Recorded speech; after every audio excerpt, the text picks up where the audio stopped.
എന്നെ കാണുന്ന എൻ്റെ എല്ലാ പ്രിയപ്പെട്ടവരോടുമുള്ള സ്നേഹത്തെയും വ്യക്തിപരമായ ബഹുമാനത്തെയും ഞാൻ നിങ്ങളെ അറിയിക്കുകയാണ്. പ്രിയപ്പെട്ടവരെ, ഈ പ്രോഗ്രാമുകൾ നിങ്ങൾ നിരന്തരമായി കാണുകയും പ്രാർത്ഥിക്കുകയും മറ്റുള്ളവർക്ക് ഇത് ഷെയർ ചെയ്യുകയും ഈ മെസ്സേജുകൾ കേട്ട് കഴിഞ്ഞിട്ട് ഈ സന്ദേശത്തിലൂടെ നിങ്ങൾക്ക് ലഭിച്ച അറിവുകളും അനുഭവങ്ങളും അനുഗ്രഹങ്ങളും അല്ലെങ്കിൽ അല്പവിമർശനം ഉണ്ടെങ്കിൽ അതും ഈ കമന്റുകളിലൂടെ ഒക്കെ പങ്കുവയ്ക്കുകയും ചെയ്യുന്നതിനോടുള്ള സ്നേഹവും നന്ദിയും ഈ തരുണത്തിൽ അറിയിക്കുകയാണ്. അങ്ങനെ നിങ്ങൾ ചെയ്യാൻ മറക്കരുത്. നിങ്ങൾക്ക് അത് അനുഗ്രഹമായെങ്കിൽ അത് അനുഗ്രഹമായെന്ന് പറയണം. അല്ലെങ്കിൽ നിങ്ങളുടെ ജീവിതത്തിൽ ഈ സന്ദേശത്തിലൂടെ കർത്താവിന്റെ പരിശുദ്ധാത്മാവ് ഇടപെട്ടു എങ്കിൽ, ഒരു പുതിയ വെളിപ്പാടോ അറിവോ ലഭിച്ചെങ്കിൽ അത് പങ്കുവെക്കുമ്പോൾ നിങ്ങൾ നന്ദിയുള്ളവരാകുകയാണ് ദൈവത്തിന്റെ മുൻപാകെ. ഞാൻ ഇന്ന് വളരെ ഏറ്റവും പ്രധാനപ്പെട്ട ഒരു കാര്യം ഈ ചെറിയ നിമിഷങ്ങളിൽ നിങ്ങളോട് പങ്കുവയ്ക്കുന്നു. യെശയ്യാവിന്റെ പ്രവചന പുസ്തകം 53 അധ്യായം 5 വാക്യത്തിൽ ഇങ്ങനെയാണ് രേഖപ്പെടുത്തിയിരിക്കുന്നത്: എന്നാൽ അവൻ നമ്മുടെ അതിക്രമങ്ങൾ നിമിത്തം മുറിവേറ്റു, നമ്മുടെ അകൃത്യങ്ങൾ നിമിത്തം തകർന്നു വിരിക്കുന്നു. നമ്മുടെ സമാധാനത്തിനായുള്ള ശിക്ഷ അവന്റെ മേലായി, അവന്റെ അടിപ്പിണരുകളാൽ നമുക്ക് സൗഖ്യം വന്നിരിക്കുന്നു. ശരിക്കും പ്രവാചകനായ യെശയ്യാവ് പ്രവചിച്ചതായ ഈ പ്രവചന ഭാഗം വേണമെങ്കിൽ എൻ്റെയർ ദ ബൈബിൾ എന്ന് വിശേഷിപ്പിക്കാം. വേദപുസ്തകത്തിന്റെ ഏറ്റവും സെൻട്രൽ പോയിന്റ് എന്ന് വേണമെങ്കിൽ പറയാം. ഏറ്റവും പ്രധാനപ്പെട്ട വാക്യം എന്ന് വേണമെങ്കിൽ ചിന്തിക്കാം. എല്ലാം പ്രധാനപ്പെട്ടതാണെങ്കിലും കുറച്ചുകൂടെ പ്രധാനപ്പെട്ടതെന്ന് ചിന്തിക്കാം. കാരണം അങ്ങനൊരു വെളിപ്പാടാണ്, അങ്ങനൊരു സത്യമാണ്, അങ്ങനൊരു യാഥാർത്ഥ്യമാണ് യെശയ്യാ 53:5. പ്രധാനപ്പെട്ട 3 കാര്യങ്ങൾ അവിടെ എഴുതിയിട്ടുണ്ട്: അതിക്രമം, അകൃത്യം, സൗഖ്യം. എന്നാൽ ഈ 3 കാര്യങ്ങൾ നിൽക്കുമ്പോൾ തന്നെ മറ്റൊരു കാര്യം വായിച്ചില്ലെങ്കിൽ പോലും അവിടെ ഹൈഡ് ചെയ്ത് നിൽപ്പുണ്ട്. അത് പാപം എന്നുള്ളതാണ്. പാപം. കാരണം ഇതേ അർത്ഥതലത്തിൽ തന്നെ ഒരു കാര്യം പുറപ്പാട് പുസ്തകം 34 അധ്യായം 6-7 വാക്യങ്ങളിൽ പറയുന്നുണ്ട്. യഹോവ അവന്റെ മുൻപാകെ കടന്ന് ഘോഷിച്ചത് എന്തെന്നാൽ, യഹോവയായ ദൈവം കരുണയും കൃപയും ഉള്ളവൻ, ദീർഘക്ഷമയും മഹാദയയും വിശ്വസ്തതയുമുള്ളവൻ, 1000 ദയപാലിക്കുന്നവൻ, അകൃത്യവും അതിക്രമവും പാപവും ക്ഷമിക്കുന്നവൻ. ഞാൻ ഒന്നുകൂടെ റിപ്പീറ്റ് ചെയ്യുന്നു: അകൃത്യവും അതിക്രമവും പാപവും ക്ഷമിക്കുന്നവൻ, കുറ്റമുള്ളവനെ വെറുതെ വിടാതെ, പിതാക്കന്മാരുടെ അകൃത്യം മക്കളുടെ മേലും 3-ാമത്തെയും 4-ാമത്തെയും തലമുറയോളം സന്ദർശിക്കുന്നവൻ. അപ്പൊ ഇവിടെ നിങ്ങൾ ശ്രദ്ധിക്കേണ്ട ഒരു കാര്യമുണ്ട്. പ്രധാനമായും 3 കാര്യങ്ങൾ പറഞ്ഞിട്ടുണ്ട്. 1 അകൃത്യം, 2 അതിക്രമം, 3 പാപം. എന്നാൽ ഇതിനകത്ത് ഈ 3 കാര്യത്തിനകത്ത് ശാപമായി മാറുന്നത്, കേഴ്സായി അല്ലെങ്കിൽ ശാപ കാരണമായി തീരുന്നത് അകൃത്യമാണ്. പിതാക്കന്മാരുടെ അകൃത്യമാണ് മക്കളുടെ മേലും മക്കളുടെ മേലും 3-ാമത്തെയും 4-ാമത്തെയും തലമുറയുടെ മേളിലും വരുന്നത്. മനസ്സിലാവുന്നു? അപ്പം ഈ 3 കാര്യങ്ങൾ നമ്മൾ ഈ എപ്പിസോഡിൽ ഒന്ന് പഠിക്കാൻ പോവാണ്, അല്ലെങ്കിൽ ഒന്ന് മനസ്സിലാക്കാൻ പോവാണ്. ഞാൻ അതുകൊണ്ടാണ് പറഞ്ഞത് ഇത് നിങ്ങൾ സ്കിപ്പ് ചെയ്ത് പോകല്ലേ. വളരെ പ്രധാനപ്പെട്ട ഒരു കാര്യമാണ് ഞാൻ നിങ്ങളോട് സംസാരിക്കുന്നത്. 1-ാമത്തെ വിഷയം എന്ന് പറയുന്നത് ഈ 3 കാര്യങ്ങൾക്കും വേണ്ടിയിട്ടാണ്, അല്ലെങ്കിൽ പാപത്തിനും അതിക്രമത്തിനും അകൃത്യത്തിനും പരിഹാരമായിട്ടാണ് കർത്താവായ യേശുക്രിസ്തു കാൽവറി ക്രൂശിൽ തന്റെ രക്തം നമുക്ക് വേണ്ടി ഒഴുക്കി നമ്മളെ വിമോചിപ്പിച്ചത്. അപ്പോൾ 1-ാമത് പാപമാണ്. പാപം, സിൻ. എബ്രായ ഭാഷയിൽ ചാറ്റ എന്ന വാക്ക് അതിന് കൊടുത്തിട്ടുണ്ട്. ഈ സിൻ എന്ന് പറയുന്ന വേർഡ് ഈ ചാറ്റ എന്ന പദത്തിൽ നിന്ന് ഇംഗ്ലീഷിലേക്ക് ട്രാൻസ്ലേറ്റ് ചെയ്ത് വന്നപ്പോൾ വന്നൊരു വാക്കാണ്. ഉറപ്പായിട്ടും ഈ സിൻ എന്ന വാക്ക് ഉണ്ടായത് തന്നെ ലക്ഷ്യം തെറ്റുക എന്നൊരു അർത്ഥതലത്തിലാണ്. കാരണം ഈ അമ്പെയ്ത്തിനകത്ത് ഒരു വില്ലാളി അമ്പെയ്യുന്ന സമയത്ത് അത് ലക്ഷ്യസ്ഥാനത്തോട്ട് എയ്ത അമ്പ് ലക്ഷ്യം തെറ്റിപ്പോകുമ്പോൾ ആ റഫറി അല്ലെങ്കിൽ ആ ജഡ്ജ് പറയും സിൻ എന്ന് വെച്ചാൽ എന്താണ്, നിന്റെ അമ്പെയ്ത്തിന്റെ ലക്ഷ്യം തെറ്റിപ്പോയിരിക്കുകയാണ്. അപ്പം ഒരു മനുഷ്യൻ ദൈവം വെച്ച, ദൈവം നിശ്ചയിച്ച ദൈവീക വിശുദ്ധിയിൽ നിന്നും, ദൈവത്തിന്റെ സ്നേഹത്തിൽ നിന്നും, ദൈവവചനത്തിൽ നിന്നും ലക്ഷ്യം തെറ്റി ദൈവഹിതമില്ലാത്ത ഒന്നിലേക്ക് വഴിതിരിഞ്ഞ് വഴിതെറ്റിപ്പോയി പതിച്ചതാണ് ശരിക്കും പറഞ്ഞാൽ പാപം എന്ന് പറയുന്നത്. കൽപ്പന ലംഘനം എന്ന് വേണമെങ്കിൽ പറയാം. ദൈവം പറഞ്ഞത് അനുസരിക്കുവാൻ കഴിയാതെ തെറ്റിപ്പോയ ആ സാഹചര്യം, ലക്ഷ്യം തെറ്റിപ്പോയ സാഹചര്യം. അപ്പോൾ അതിന് പല കാരണങ്ങളുണ്ട്. ഇന്നത്തെ ഈ ചെറിയ ഷോർട്ട് മെസ്സേജിലേക്ക് അത് കൊണ്ടുവരാൻ പറ്റത്തില്ല, അത് അടുത്ത എപ്പിസോഡിൽ പറയാം. എന്നാൽ ഇതിനകത്ത് ഞാൻ ഒരു കാര്യം എടുത്തു പറയുകയാണ്.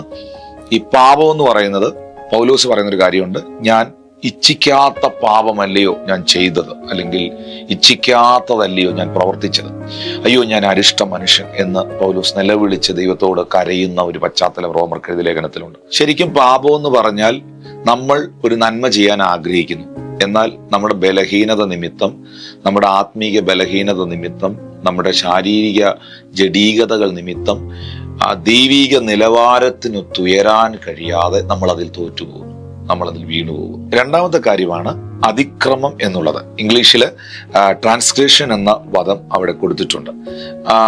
ക്രോസിംഗ് ദ ബൗണ്ടറി എന്നുള്ളതാണ് ഈ അതിക്രമം എന്നുള്ളതിന്റെ അർത്ഥം. Crossing the boundary. ഒരു നിയമം ഒരു രാജ്യത്തിലുണ്ട്. ആ നിയമത്തെ അവൻ ലംഘിക്കുമ്പോൾ അവൻ എന്ത് ചെയ്യപ്പെടും? ഒരു കേസ് അവന്റെ മേളിൽ ചുമത്തപ്പെടും. ആ ട്രാഫിക് ലൈറ്റ് കട്ട് ചെയ്യാൻ പാടില്ല, നിയമമാണ്. അവൻ ആ ട്രാഫിക് ലൈറ്റ് കട്ട് ചെയ്യപ്പെടുമ്പോൾ അവന്റെ മേലൊരു പെനാൽറ്റി ഇടും, അല്ലെങ്കിൽ ഒരു പിഴ ചുമത്തും. അങ്ങനെ ഞാൻ മനസ്സിലാക്കിയെടുത്തോളം അതിക്രമം എന്ന് പറയുന്നത് ഒരു വ്യക്തി ദൈവീക അധികാരത്തിനെതിരായി മനഃപൂർവമായി നടത്തുന്ന ഒരു റിബല്യൻ ആറ്റിറ്റ്യൂഡ്, ഒരു മറുതലിപ്പിന്റെ സ്വഭാവം.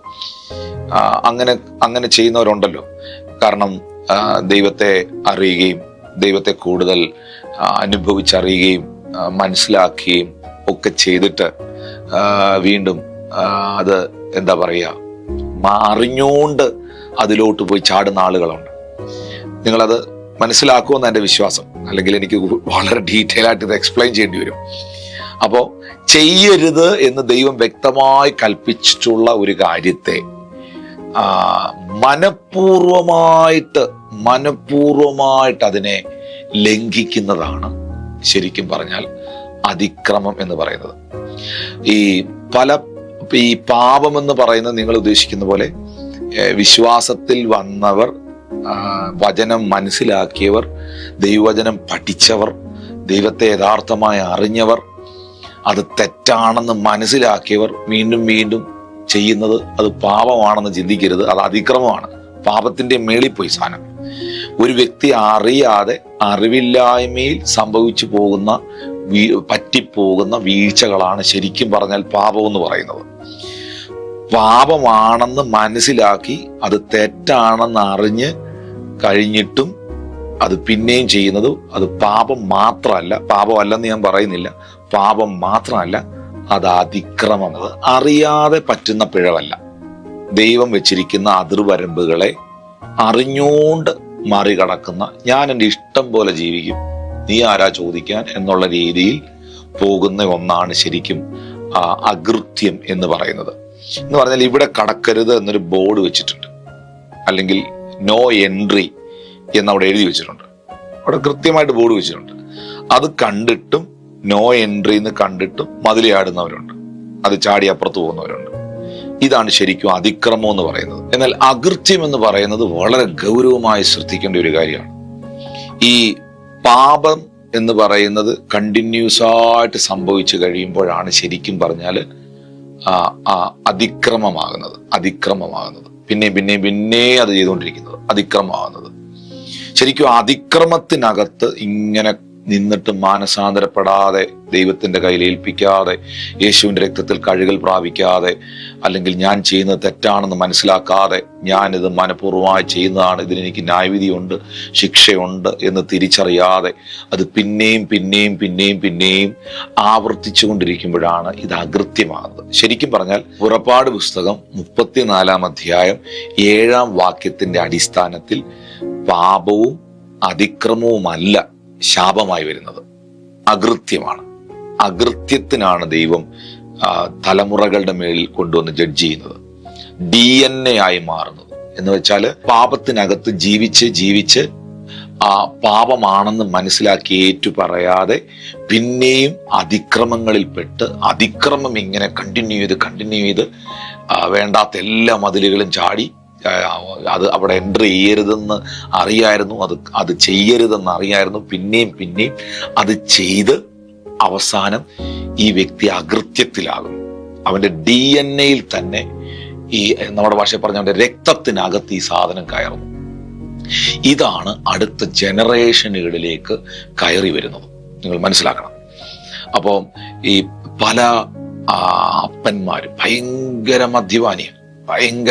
ഞാൻ ഇങ്ങനെ കഴിഞ്ഞ ദിവസം ഒരു ദൈവദാസൻ പറഞ്ഞു കേൾക്കുമായിരുന്നു. ഒരു അച്ചായന് ഭയങ്കര മദ്യപാനി. അദ്ദേഹം ഒരു ക്രിസ്തീയ പശ്ചാത്തലത്തിലുള്ള മനുഷ്യനാണ്. കുടി എന്ന് പറഞ്ഞാൽ പുള്ളിയുടെ 15ാമത്തെ വയസ്സിൽ തുടങ്ങിയ കുടിയാണ്. ഈ 55 വയസ്സായപ്പോഴും പുള്ളി കുടി നിർത്തിയിട്ടില്ല. കുടിയോടുകൂടി. പുള്ളിക്ക് 5 മക്കളുണ്ടായിരുന്നു. ഈ 5 മക്കളിൽ 3 പേരും മദ്യപാനികളായി മാറി. അത് 2 പിള്ളേര് രക്ഷിക്കപ്പെട്ടു. അവരെയാണ് ഈ ദൈവദാസൻ അറിയാവുന്നത്. ആ 3 പിള്ളേരും മദ്യപാനികളായി. കൃപയാൽ 2 പേരെ കർത്താവിന്റെ രക്തം വീണ്ടെടുത്തു. അപ്പോൾ ആ അപ്പന്റെ ബ്ലഡിനകത്ത്, എൻ്റെ ഭാഷയെ പറഞ്ഞാൽ ആ DNA-ക്കകത്ത് ഇതിങ്ങനെ, പുള്ളിക്ക് ഒരു പക്ഷെ മനസ്സിലായി കാണും. 15ാമത്തെ വയസ്സിൽ ആദ്യം മദ്യപിച്ചപ്പം ഇത് പാപമാണെന്ന് മനസ്സിലായി കാണും. ആ പാപം പുള്ളി കണ്ടിന്യൂ ചെയ്ത് അത് അവസാനം അതിക്രമമായി.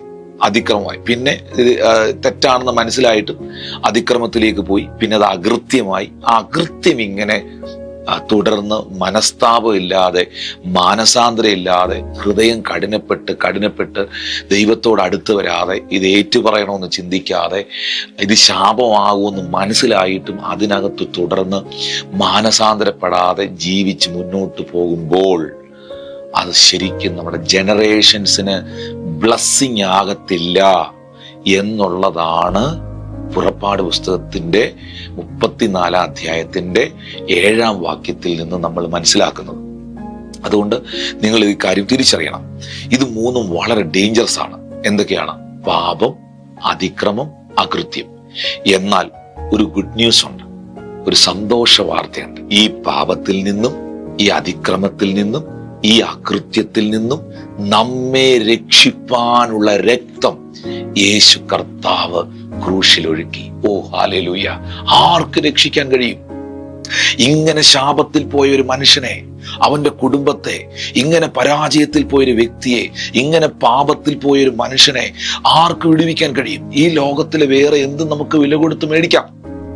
പ്രിയപ്പെട്ടവരെ, നിങ്ങൾക്കൊരു സൗഖ്യം പ്രാർത്ഥിച്ച് കിട്ടിയില്ലെങ്കിലും ഒരു പക്ഷേ വൈദ്യശാസ്ത്രത്തിന് നിങ്ങൾക്കത് നൽകാൻ കഴിയും. ഉറപ്പായിട്ടും medical science is so advanced. നിങ്ങൾക്ക് വേണ്ടി ഡോക്ടർമാർക്ക് പ്രവർത്തിപ്പാൻ കഴിയും. വൈദ്യശാസ്ത്രത്തിന് നിങ്ങളെ ആ രോഗവിഷയത്തിൽ ഹെൽപ്പ് ചെയ്യാൻ കഴിയും. 100% കഴിയും.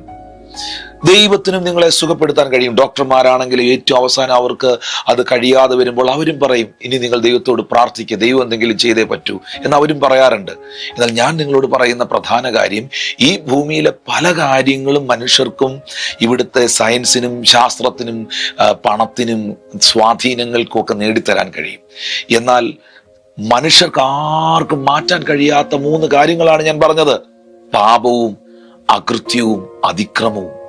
ഇത് 3 പരിഹരിക്കുവാൻ ഒരൊറ്റ കാര്യം മതി.